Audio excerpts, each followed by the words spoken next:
today we have a woman who I seriously, I mean, when I think of an acting teacher, I think of this woman. I mean, she is one of the best, if not the best, not just in LA, but everywhere. I mean, she travels to New Mexico, she goes here, she goes there, and not just being one of the best teachers around, she is an actress and a superb one. She's been in Animal Kingdom. She's been in My Name is Earl with her honey, Frank. The Romanovs, Laura Gardner. David Zimmerman. Laura Gardner. I know. Sometimes I get a little schmaltzy and sometimes I don't, but it comes from the heart though, because I seriously, I mean, I don't know, how long have we known each other? At least it's got to be 20, almost 30 years, I think. No, 20, maybe about 27. It's possible about 27 years. But I'm only 26. Oh, darling. And I'm only 27. Oh! Oh! We started when we were in... Yes, in diapers. Yes. That's true. That's true. Yeah. And I love when we used to teach together once in a while. We had a wonderful time, and we need to do that again, for sure. But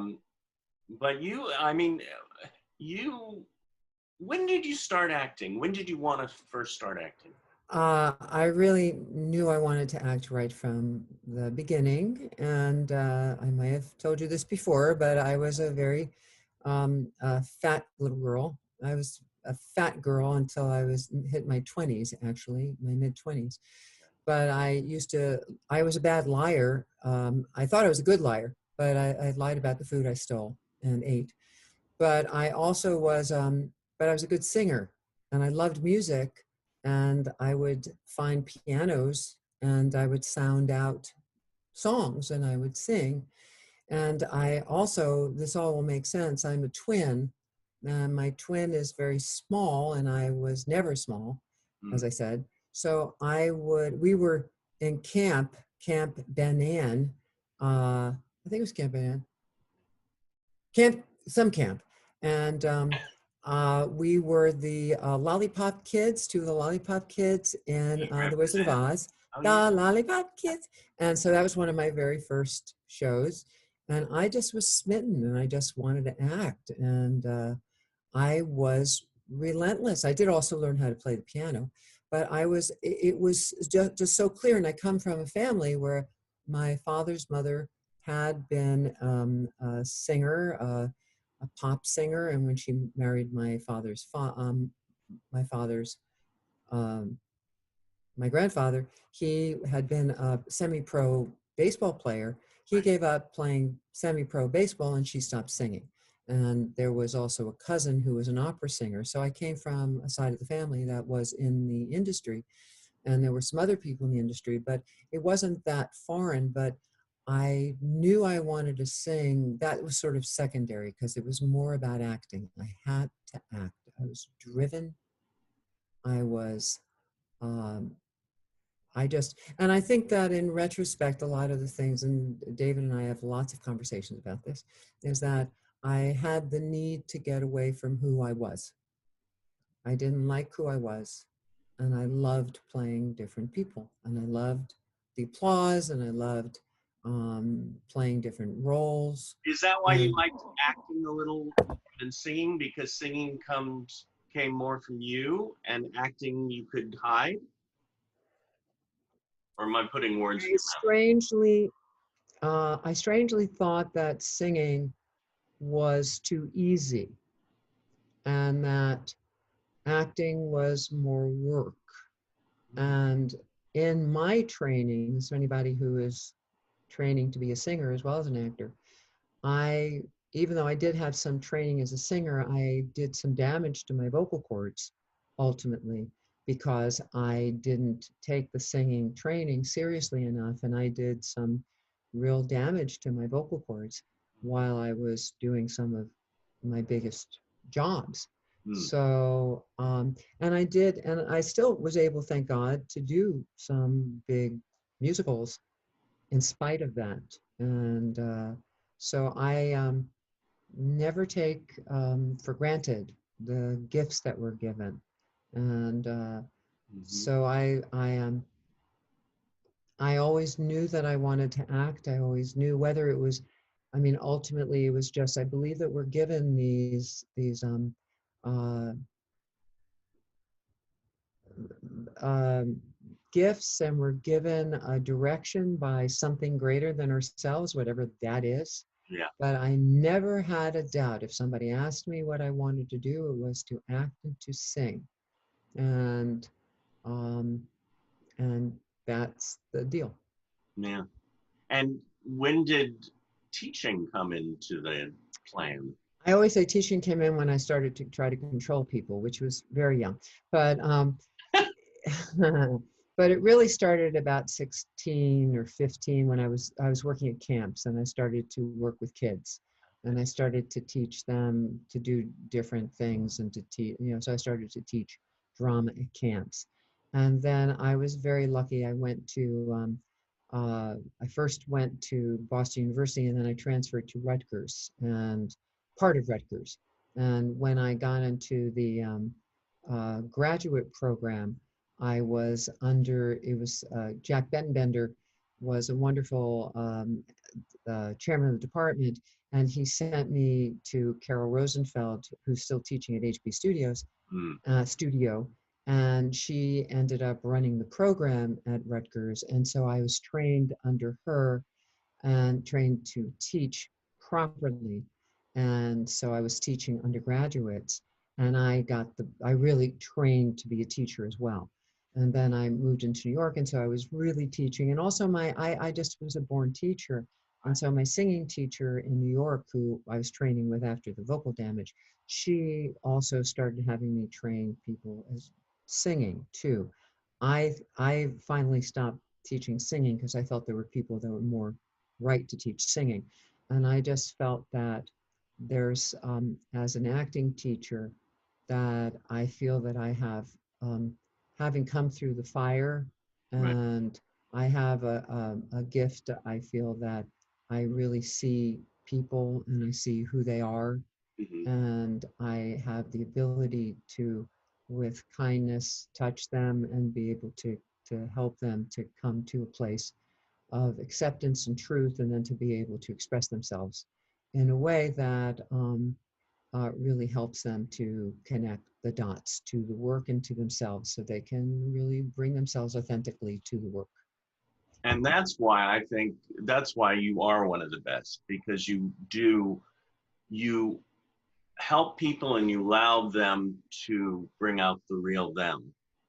Um, and Yeah, if we have, I mean, we have all the actors watching today from Performing Arts Studio West and Meet the Biz and YouTube Land. If you if somebody was going to say, what are three top pieces of advice for actors, what would come to your mind? Okay, first, I want to say, as much as I adore you, David, I'm not one of the best, so I just want to say I'm just one of the ones, one of the many.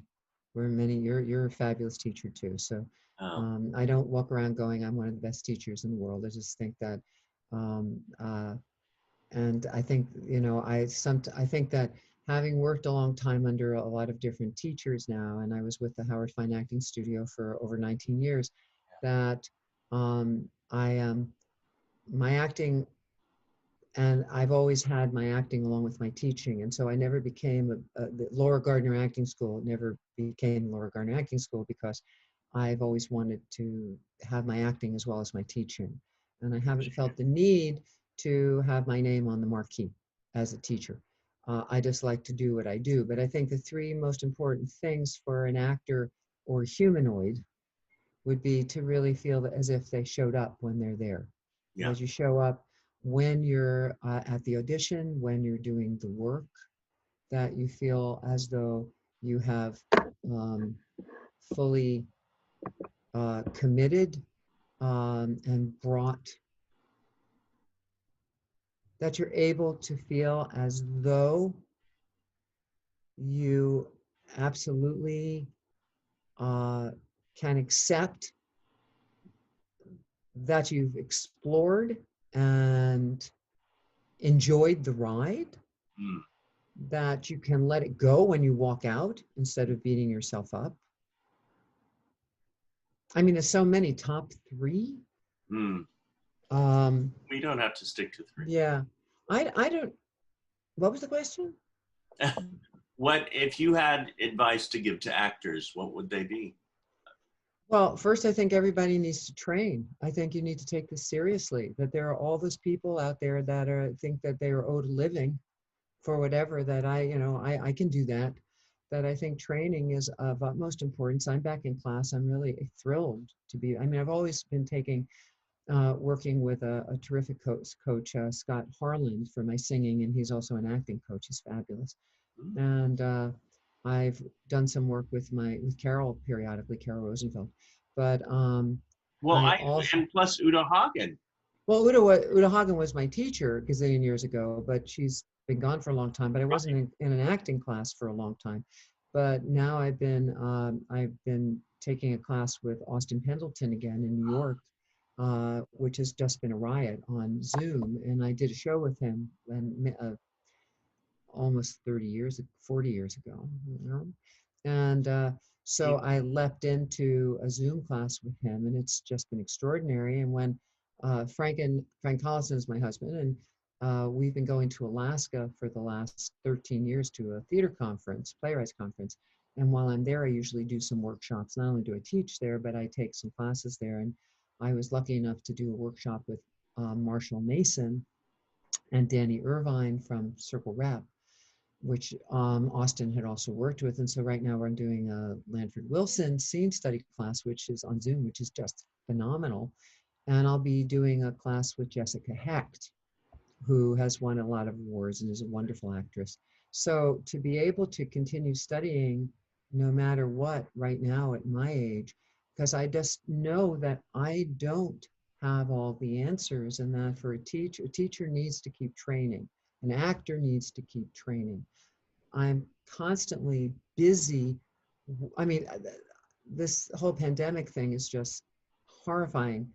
And during this time, I'm working on a webisode. I'm very grateful. Working on a webisode. I'm getting ready to do a Shakespeare thing. That is, I can't say anything about it, but because it's being announced tomorrow. But you can go onto my timeline, befriend me, or go onto Laura Gardner at the real Laura Gardner Instagram. I can announce it tomorrow. I'll be doing a Shakespeare thing. I can't say exactly what it is, but I'm doing that. I am doing a fabulous project called Marilyn, Mom, and Me, where I'm playing Eileen Heckert to Luke Yankee, Eileen's son, about Marilyn Monroe and Eileen, her relationship with Marilyn Monroe and her relationship with Luke Yankee. And so to me, working all the time is one of the greatest things that I can do. And if I don't have a job acting, then I make sure that I'm involved with other people who are creative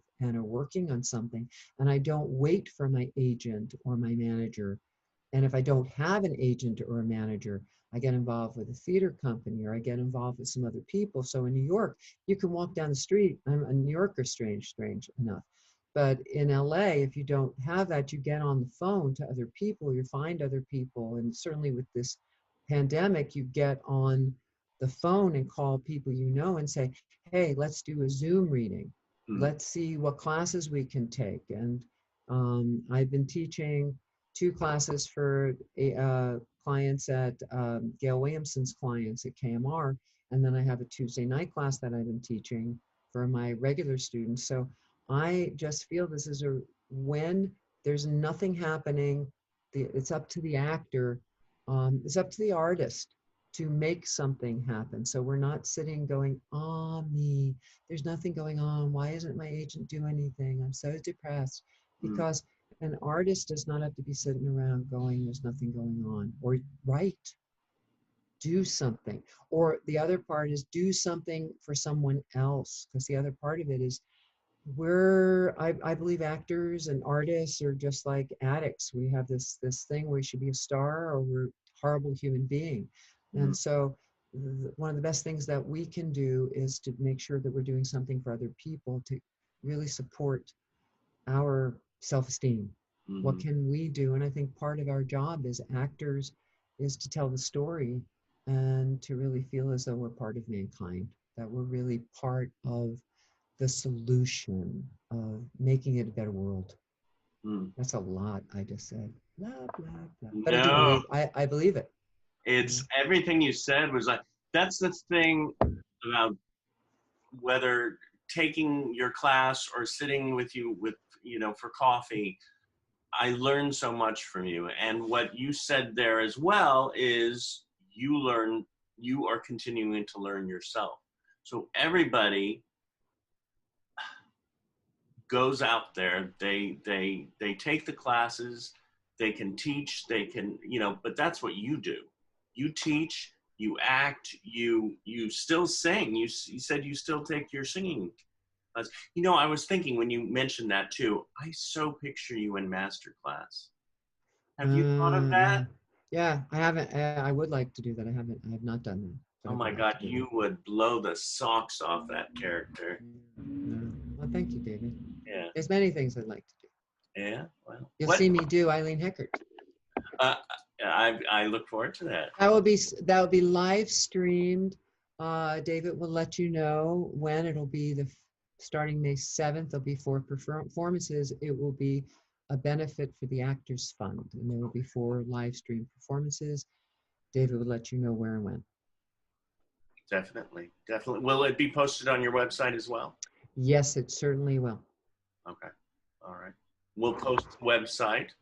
Yes. It's lauragardner.org.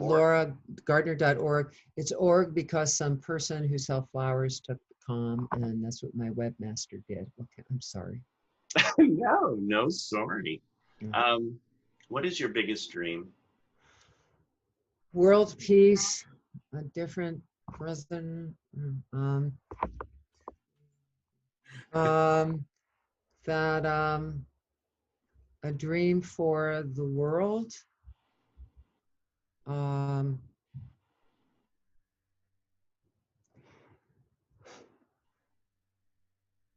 it's it would be so nice for people um, to come to a place of self-acceptance, and I certainly know that for me, if I don't go into a whole general big thing about it, it would be so nice I mean, David knows this, everybody. I have been wanting so much to have a place that was around Hollywood that was accessible for actors with disability, I'd love a huge studio space. So if anybody is out there with money, that was in the Hollywood area that could be what you guys have in Inglewood, but had a studio space when all this is over, that also had a working studio where we could be shooting stuff, that it was for able-bodied, disabled people, writers, everybody.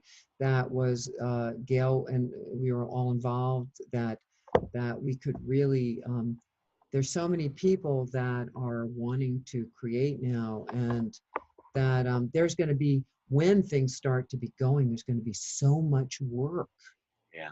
there's going to be so much available. So you all need to be ready. So I would love for, that's really what I would love to happen. And God knows, my fantasies of my fantasy always was to have a house in the country. And I mean, my fantasy when I was a kid, house in the country with my dog. I mean, I lost my just 2 dogs a couple of years ago, and I lost my mother last year, and it was not the easiest of years. But I'm glad my mother didn't have to deal with this. Uh, I'm really happy she didn't have to deal with this. But to have a theater and somewhere, and I'd love to be on a series that I could support that theater, and a role that I felt was really said a lot about mankind, and a strong woman that was nurturing, a kind of Allison Janney, Laura Gardner Yeah. mix, Jean Smart, Susan Sullivan, I work for cheaper, everybody. And that with that money, I could be putting it into helping people get more work that should be seen. And because I know David and I were out there fighting for actors with disability 20 years ago when it wasn't so cool. And I would go in and audition. As I remember going into studios and casting offices and saying, thanks for seeing me, but I know these actors and they're blah, blah, blah, blah, blah. And they looked at me and they were absolutely cross-eyed and they thought I was out of my mind. And flash forward 15 years and look what has happened. I will say, though, really important, that I went into a casting office about 2 months ago. Mm-hmm. And I mentioned this to the woman, and the first thing was, you tell those actors with disability that they got to get their self-taping skills up because they're all shooting far away and we can't see their faces. Mm-hmm. So you tell those people. I almost said something to her about those people, but if you're out there shooting, you guys you're obviously, it's not the people who are working with David, but anybody who's watching the show, look on the YouTube for those things about self-taping. Get your camera, your iPhone, so it's this way, it's not that way, this way, and get a cloth that's a little wider than the one I had behind me, and shoot that close. They want to see your faces. They don't, well, you can't be too far away so they can see your expressions, because this was Wendy O'Brien said she couldn't see people's faces and she was very frustrated. So that's you really want to make sure that you have some room and some good, I have a big, fabulous light on this side. This is a little toy here. And it's not a great light, but I'm not shooting this. I'm just doing a Zoom thing. This is just a stand-up light. But they have really cheap stand-up lights now that you can get on, I saw it on Instagram and on Facebook that will work. So just get that set up so you're in, oh, we're running out of time. So just get yourself set up for self-taping. Yeah. Well, thank you. Thank you for being here, and thank you. Thank you for, I always say, I went to this teacher once and he said, I want you to take from me for 5 years. I don't want you to audition, but I don't think you should go to anybody else. And it was like right away, I knew that wasn't for me. And what you described today is we learn from each other and we grow from each other. And when I have somebody, who comes to me and I say, you know what, I think it's time that you go to Laura Gardner, you go to this person or that person, and grow. You grow and learn from everyone.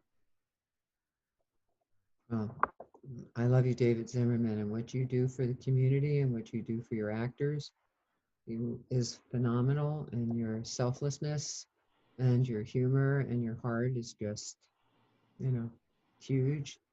And we're lucky you're in this world. Oh. And you know that. So I'm very grateful. Huh? It's family. Yeah, it's family. So I love you, and thank you.